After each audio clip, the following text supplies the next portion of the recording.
আসসালামু আলাইকুম প্রিয় দর্শক, অন্য মঞ্চের আলাপচারিতায় আপনাদের সকলকে স্বাগত জানাচ্ছি। আসসালামু আলাইকুম রহমতুল্লাহি ওবরকাতুহু। সম্মানিত দর্শক, বাংলাদেশে জাতীয় সংসদ নির্বাচন আগে হবে নাকি একটা গণভোট হবে,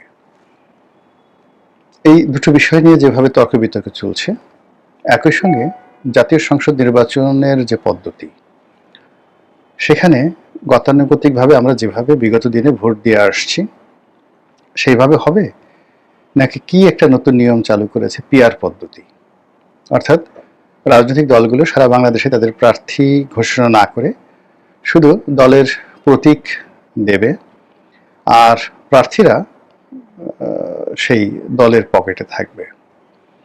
তারপর জনগণ ধানের শীষ, দাঁড়িপাল্লা, নৌকা যে যার মতো করে ভোট দেবে।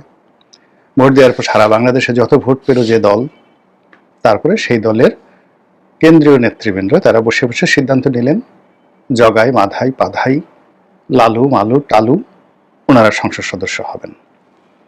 কুড়িগ্রামের গেদু মিয়া তিনি দেখা গেলেন যে সংসদ সদস্য হিসেবে দায়িত্ব পালন করতেছেন ফরিদপুরে, আর ফরিদপুরের ট্যাফা মিয়া তিনি দায়িত্ব পালন করছেন সেই বগুড়াতে। হতে পারে এরকম। আর পিয়ার পদ্ধতির যে রাজনীতি, নেপাল বা ধরুন ইসরায়েলে, কোনো দেশেই আসলে এখন পর্যন্ত কোনো ভালো ফলাফল আনতে পারেনি। এখন সেই পিয়ার পদ্ধতির ভূত আমাদের দেশে চেপে বসেছে। এক। দুই নম্বর হলো যে এই দ্বিকক্ষ বিশিষ্ট সংসদ, তো আপার সংসদ, লোয়ার সংসদ, মানে ব্রিটেনের, ইংল্যান্ডের অনেকটা সেই লর্ড সভা এর মতো করে আমাদের একটা উচ্চ কক্ষ থাকবে। ভারতে যেমন বিধানসভা এবং লোকসভা, তো যারা জনগণের প্রত্যক্ষ ভোটে এইভাবে নির্বাচিত হবেন পিয়ার পদ্ধতিতে, তারা নিম্নকক্ষে থাকবেন, আর উচ্চ কক্ষ লর্ড সভাতে এই রায় বাহাদুর, খান বাহাদুর, লর্ড, মানে প্রত্যেকটা দলের কিছু লোকজন থাকেন না, যারা টাকা দেন, পয়সা দেন বা একটু ভাবসাব দেখান, তাদেরকে লর্ড সভাতে স্থান দেওয়া হবে। এটা অনেকটা রাজকীয় ব্যাপার স্যাপার, ভারতের মতো, ইংল্যান্ডের মতো। কিন্তু বাংলাদেশে আসলে ওইরকম লর্ড, রায় বাহাদুর, খান বাহাদুর আছে কি?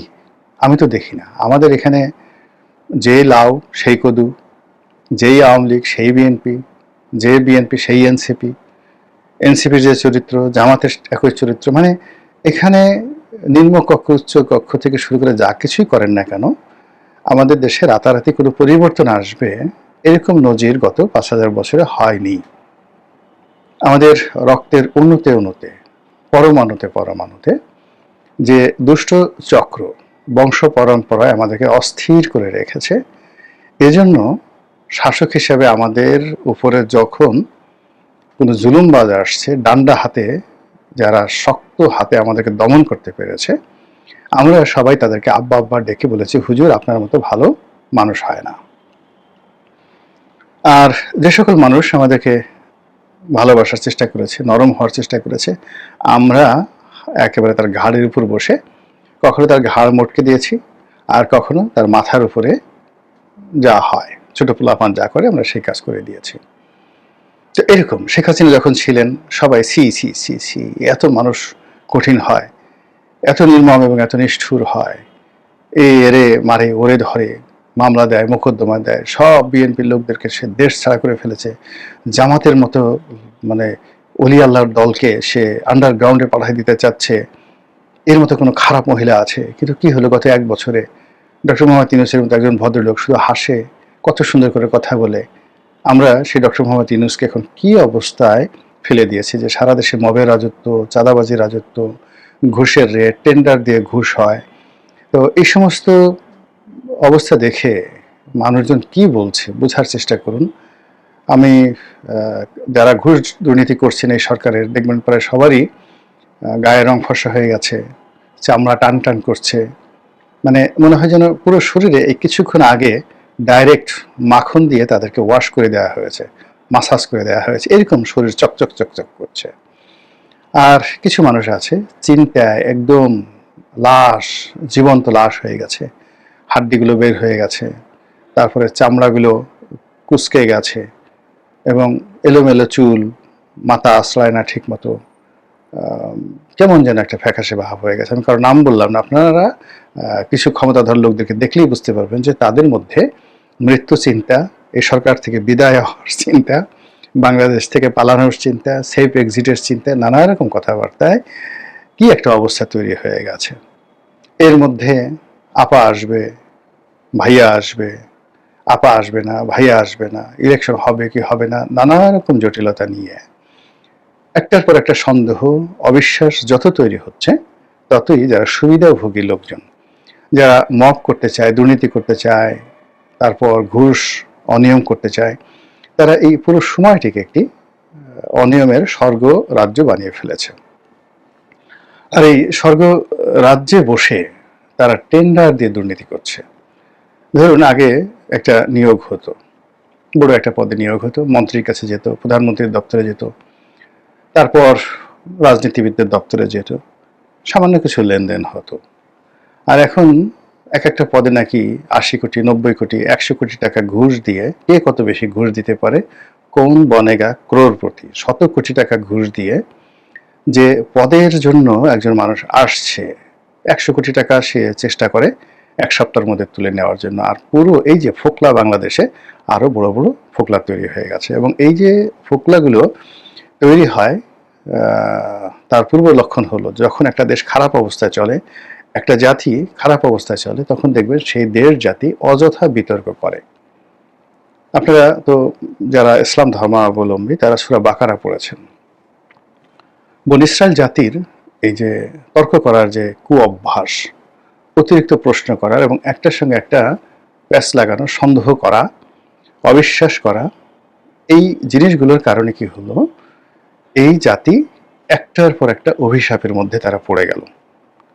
যেমন আল্লাহ রাব্বুল আলামিন বললেন যে একটা গরু জবাই করতে হবে। এখন তারা প্রশ্ন করলো কেমন গরু, গায়ের রং কেমন, বংশ কেমন, ইত্যাদি ইত্যাদি নানা রকম। আল্লাহ রাসূল হযরত মুসা আলাইহিস সালাম তুর পর্বতে যাবেন, তিনি গেলেন, আর এসে দেখলেন যে তার পুরো কওম সে গরু পূজায়, বৎস মানে গোবৎস পূজায় তারা মানে অস্থির, সে কি নাচানাচি। অসাধারণ একটা সিনেমা হয়েছে দ্য 10 কমান্ড্যান্ট।